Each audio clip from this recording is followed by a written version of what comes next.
Hello and welcome. The human genome has been called the Book of Life because it contains the information on all our personal traits, our physical and psychological makeup. Our DNA contains the secrets of who among us is prone to certain diseases. For example, who will experience dementia as they grow older, or who will display antisocial behavior. Last week, a research lab in the United States announced that it had fully decoded one man's genetic makeup, known officially as the first individual diploid human genome. The owner of that genome joins us today. He is Dr. Craig Venter, one of the leading scientists of the 21st century. Dr. Venter startled the world by making rapid strides towards sequencing the DNA of a human genome at Celera Genomics, and he's now the president of the J. Craig Venter Institute, which announced that it has sequenced his genome earlier this month. Today we discuss the significance of this achievement and what's in store for us as science breaks more ground in the field of genetics. Dr. Venter, good to have you with us. Great to be with you. Sir, I've got to start off by asking you, your complete DNA sequence is mapped out in every detail, and the world knows far more about you, far more intimately than they knew before, including things such as wet earwax and, the risk of Alzheimer's disease, tendency towards antisocial behavior. Now, how much of that worried you when you found that out? Well, in fact, none of it's worried me because, in fact, what I've tried to do is help people learn how to interpret this information. A lot of people at the start of the genome era were very concerned about having genetic information about ourselves. But we're trying to show that it's very few yes-no answers out of the genome. It's going to be statistical probabilities and hints of things that we might be able to do something about in our lives.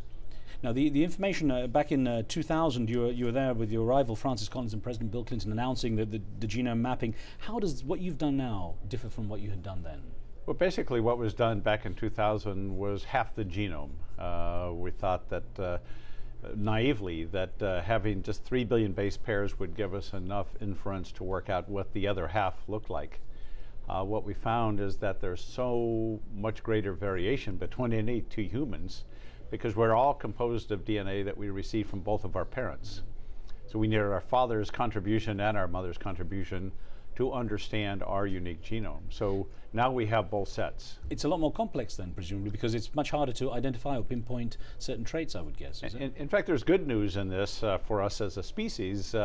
We vary maybe by 10 times as much as we thought we did at the start of the century. So it makes medicine perhaps more difficult, but I think as we get this information, we'll be able to interpret it for the benefit of humanity. Now, I know that you say as an individualist, you're happy to know we are far more different than yes. we initially anticipated. Now, but I'm aware that one of the biggest applications for this research that you have progressed with is preventative medicine. So in that sense, what could a person find out and what could they really do about it? Well, two examples that I give in my own case is I have an increased risk for cardiovascular disease and potentially for Alzheimer's, not the highest risk, but an increased risk. I knew about the cardiovascular disease from my family history, so those of us who know our family histories, have that advantage. But I started taking a statin to lower cholesterol, raise HDL when I first learned of this information. Now the recent information indicates that statins may also be beneficial for preventing Alzheimer's disease. So as we learn more, we can actually do things to change the outcome of what might be in our genetic code. Now, when it comes to knowing that information, a lot of it is probability, isn't it? It's not exactly. a guarantee. So when taking preventative action, when you talk about what a person can do with that information, I mean, in theory, if we're born with a little CD of all our information, which is handed to us and we're told, here, you can do something with it, can people really change that probability that much? Well, that remains to be seen. I think we're early on because this is the first time we've really had any of this information. But I think the indications are yes.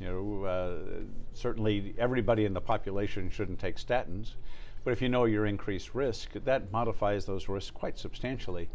Also, diseases like cancer, if you know that you have an increased genetic risk for something like colon cancer, the early detection and early treatment totally change the life outcomes and also change the cost of medical treatment. So there are huge impacts from knowing these things. Also in the reproductive sense, if you and your mate in the future know in advance your genetic code, you will know what diseases a potential child would be at risk from. And there's procedures to screen ahead of time to avoid having children with very severe debilitating diseases. There's two questions that brings up in my mind. That is one, is there any danger we might take a step away from our humanity by making decisions that we wouldn't have otherwise made? You know, it could be, for example, an insurance company not giving someone medical cover because they say, okay, you're prone to this, or someone saying, well, listen, I'm not going to get into a relationship with this person because there's a greater risk of this. Well, knowledge as always changes the power equation everywhere in the world. The insurance issue is a very important one on a global basis, and in the U.S. there's laws being attempted to be passed to protect individuals from insurance companies and perhaps more importantly employers. As more employers go to self-insurance, they might want to only hire people that are, have lower risk. But I think the end we will all have a large number of risk, and it's going to be statistical, as you pointed out, over a substantial period of time before we can really work out how these things play out. The other question that came to mind was, what danger is there? People will start putting pressure on, your field to give them much greater options with children and so on, the designer babies, the genetically manipulated offspring. It's a question that comes up quite frequently, and I contend that certainly won't happen this century, perhaps this millennium, but it will probably eventually happen. We don't know enough now to certainly design anything, but we can, at least through pre-implantation selection, if you know that there's a very high risk of a very debilitating disease, you can select embryos that won't carry that same risk. And I think that becomes very valuable, particularly as genetic risk, as we're discovering around the world, becomes really quite high. A couple of email questions I'd like to get to you. So we had from our viewers in advance when they knew you were coming on. From London in the United Kingdom, Lorraine Greenwich wrote, all disseminated knowledge adds to people having the power to influence and perhaps make informed decisions concerning health, which is something we've been touching on. And I wonder, I mean, at this stage with the information you have now, how long before it's commercially available to the point where people can say, I can find out this information and make some changes? I mean, how far are we? It's really a great question. And so in a very short period of time, we went from where the original federal program that I was competing with in the US was a $3 billion program. The Celera program was a $100 million program. We now have technologies that maybe lower that to maybe $100,000. But we have a $10 million prize out there for whichever scientists get it down to about $1,000. So I predict we'll be there within 5 years, and it only has value if it really has widespread applications to the population. One other question we got from Ukraine, from Kerch City in the Ukraine, Tarif Azam says, the majority of people would love to reach this stage, especially when there are ways and means to either avoid sickness or to find the best treatment, and this can be through the Genome Future Farm. And I wonder, at what point you can start to make it something where people can say, I can map out my future, I can do something. Well, it is really hopeful to me that it'll be very widespread, certainly within 5 years, and global within 10. Our goal is to quickly as possible get on the order of 10,000 human genomes in a database with the associated clinical and phenotypic information, so we can really try to get much better probabilities for knowing how to interpret this in a reasonable fashion. I also know it's interesting to read. I mean, we've been talking about human beings, but it's interesting to read and to find out more about the work you've been doing beyond that, looking much smaller, if you like, sort of at a microscopic level at bacteria and viruses, and how you might be able to change our environment. Because I read you were saying how we won't know everything about ourselves till we know more about our environment. Yeah, both are critical, the genetic code and the environment on the other hand. In fact, we've learned that we cannot define a species just by its genetic code. We need to know both. So we've been using the same tools that we developed for sequencing the human genome to look at the environment, just taking samples of seawater around the globe. We've discovered literally millions of new species. We added over 6 million genes already to the public databases, more than doubling the number just from the unknown world that we had out there in the ocean. And I think this is giving us a whole set of tools. We're trying to use them to find biological alternatives to burning oil and coal, with the potential that has for changing the environment on a substantial basis. That's what's fascinating, because of course the buzzword has been ethanol and using crops as a source for fuel, which of course has its own implications when it comes to agriculture and economics of developing countries. They're losing their crops to make fuel. It's kind of ironic. So again, in terms of this application, how soon do you see this being something viable? Is it something you can really predict? It's hard to predict because it's still at the basic research stage, but we are now trying to get new things perhaps on the market in the next 24 months. Fortunately, there's a lot of investment money going into this field. Unfortunately, very little government money, but a lot of private investment money going in this area. And you're right, it's a complex equation between food and fuel. So we're trying to find whole new approaches using sunlight with bacteria directly, using other sources, digesting coal in a collaboration we have with British Petroleum, trying to find ways where we don't take food crops and run everything into ethanol, which doesn't make any sense. Now, you mentioned governments and the lack of support. Has that been a major issue? I mean, have you had a hard time getting governments who perhaps could benefit a lot from this, especially when it comes to issues like agriculture? Have you had that kind of resistance that you wouldn't have expected? It's not resistance. There's just not been met with a lot of enthusiasm. And for something as important as this is, with all the CO2 we're adding to the atmosphere, these should be national goals and worldwide goals. I think the business community seems to be more motivated because they know what it's costing them and what it's doing to the environment. So fortunately, there's a lot of motivation to change our habits and find alternatives to using oil and coal. It was also interesting to read about how within the world of genetics and scientific genetics, in the same way the computer industry, the computer world has those who want open software, open access, and those who want to make it more commercial and so on. There's that same kind of debate with genetics as well. Where does that stand? Where do you stand on that balance between commercial success of something and creating a commercial venture and having that open access? It's always a tug and pull situation, but I think the rules allow the best of both worlds. We publish all our data and put it in the public domain. All these genes we've discovered are all available on the internet. The Human Genome paper, for example, we just published in Open Access Journal, PLOS Biology. Everything is downloadable. At the same time, the inventions and discoveries are also protectable on a commercial side. So they're not at odds in terms of making things generally available and free to the public, and yet having some degree of commercial protection.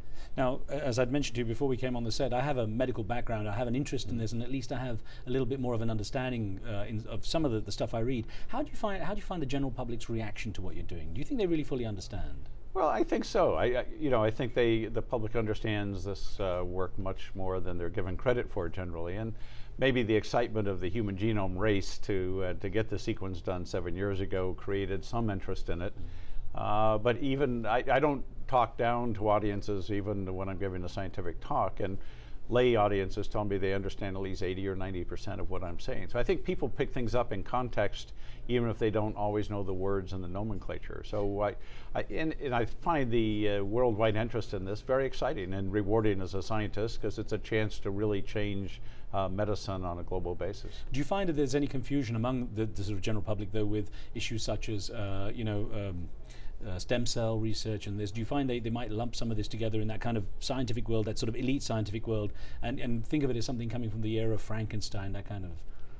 Not so much. I think just because most people can relate much more to their own genetics. It's an unusual family where the parents don't look at the child and say, do you resemble the father versus the mother? As children, we look at our parents and try to see who we most resemble. So I think it's innate with us being humans and being genetic animals to ask these questions. And so I think it's something all of us can relate to at a personal level much more. Now, it's interesting because you received the King Faisal Award for science in Saudi Arabia. How much have you found that other parts of the world, I mean, America obviously has been at the cutting edge of a lot of science because of the fundings here to a large degree, there's backing. How much have you found that kind of interest in other parts of the world, such as the Middle East? Well, in fact, I was very impressed in Saudi Arabia, the amount of money going into medical research there. In fact, because any time there's populations with a lot of, for example, first cousin marriages, the genetic risk goes up quite substantially. And so there's, for example, type 2 diabetes in Saudi Arabia is second highest in the world, all due to genetic components. So I find there's a lot of interest in it there, and it's good that a lot of the private money is going in to support new hospitals, screening and treatments. I think it's part of science education globally, I think, to really get this so it can impact people's lives in a positive way. It was interesting you were saying about that, you know, the sort of marriage of close relatives, which is taboo in some parts of the world, but not in certain areas such as the Middle East. And I wonder what kind of debates you see this might raise in that part of the world, where of course you're discouraging that kind of genetic pool mixing, and yet it's something that's been so strong traditionally, you know. Well, I'm not arguing people should necessarily change their traditions, but maybe by using this type of information, the continued spread of some of these really debilitating diseases can be stopped in a more intelligent fashion. Now, when you know, looking at you as a person, they say that it's partly your maverick nature, that you're, you know, quite a difficult person to work with sometimes. It's that maverick nature that has helped you make the kind of strides that you have. To what extent do you think if you hadn't bucked the system, that you would have been able to achieve the same sort of stuff? I think, unfortunately, it was necessary to totally buck the system to get there. And I think that's a sad part of the current state of science. The amount of science funding in the U.S. is phenomenal. But I've argued that the breakthroughs we're seeing should be coming at a much faster pace than they are. And we need to learn how to apply that money to making breakthroughs in a better fashion. Dr. Venter, what's the next step for you then from this position? Well, I think we're trying to build on, so you know, there's not 1 or 2 genomes, but maybe 10,000. And a real push on this genetic engineering front to see if we can do something about the environment that has a real impact. And you're going to do anything about the wet earwax?